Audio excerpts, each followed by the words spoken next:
ಸಮಸ್ತ ದುರಿತ ಕ್ಷೇತ್ರ ಶ್ರೀ ಪರಮೇಶ್ವರ ಪ್ರೀತ್ಯರ್ಥಂ ಮಮ ಸರ್ವೇಷಾಂ ಸಹ ಕುಟುಂಬಾನಾಂ ಕ್ಷೇಮ ಸ್ಥೈರ್ಯ ಧೈರ್ಯ ವಿಜಯ ವೀರ್ಯ ಅಭಯ ಆಯುರಾರೋಗ್ಯ ಐಶ್ವರ್ಯಾದಿ ಅಭಿವೃದ್ಧ್ಯರ್ಥಂ ಧರ್ಮಾರ್ಥ ಕಾಮಮೋಕ್ಷ ಫಲ ಪುರುಷಾರ್ಥ ಸಿದ್ಧ್ಯರ್ಥಂ ಇಷ್ಟಕಾಮ್ಯಾರ್ಥ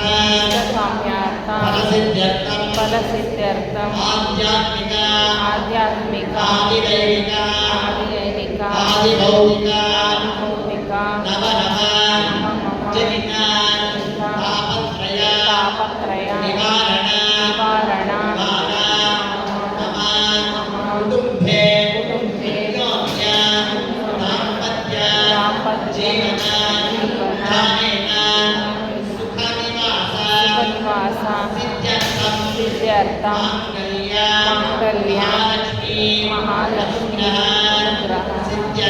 ಸಿದ್ಧ್ಯರ್ಥಂ ಮಮ ಆರೋಗ್ಯ ದೃಢ ದೇಹ ಶರೀರ ಆಯುಷ್ಯ ಅಭಿವೃದ್ಧ್ಯರ್ಥಂ ಹೃದಯ ಮಹಾಲಕ್ಷ್ಮೀ ದೇವತಾ ಪೀಠೆ ಆವಾಹನ ಆರಾಧನಾ ಪೂಜಾರ್ಥಂ ಕರ್ಮ ಕರಿಷ್ಯೆ. ಪೀಠದ ಮುಂದುಗಡೆ ಲಕ್ಷ್ಮೀ ವಿಗ್ರಹವನ್ನು ತಂದಿದ್ದೀರ ನೀವು, ನೆನಪಿದೆಯಾ? ಆ ವಿಗ್ರಹವನ್ನು ನೀಟಾಗಿ ಆ ಪೀಠದ ಮಧ್ಯದಲ್ಲಿ ಇಡಿ, ರಂಗೋಲಿ ಮಧ್ಯದಲ್ಲಿ ಇಡಿ. ಲಕ್ಷ್ಮೀ ದೇವಿ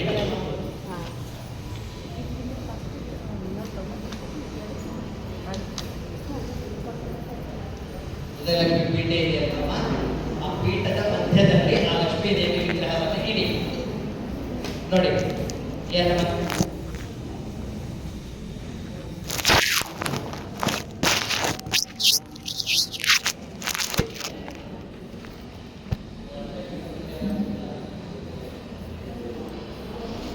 ನೋಡಿ ಅಮ್ಮ ತದಂಗತ್ವೇನಾಂ ಪೀಠ ಪೂಜಾ ಕರ್ಮ ಕರಿಷ್ಯೆ. ನೋಡಿ ಅಮ್ಮ ಹೇಳಿ, ತಟ್ಟೆ ಸಮೇತವಾಗಿ ಬೇಡ, ಆ ಪೀಠ ಇದೆಯಲ್ವಾ, ಆ ಪೀಠದ ಮಧ್ಯದಲ್ಲಿ ಲಕ್ಷ್ಮೀ ದೇವಿ ವಿಗ್ರಹ ಮಾತ್ರ ಇಡಿ. ತದನಂತರ ನೀವು ಅಭಿಷೇಕ ಮಾಡೋದಕ್ಕೂ ವಿಗ್ರಹವನ್ನು ತೆಗೆದಿಟ್ಕೋಬೇಕು ಅದರಲ್ಲಿ. ಬಟ್ ಇಲ್ಲಿ ಅಮ್ಮನವರಿಗೆ ಆ ಪೀಠಕ್ಕೆ ಸಂಬಂಧಪಟ್ಟಂತಹ ಅಮ್ಮನವರಿಗೆ ಇದ್ರೂ ಕೂಡ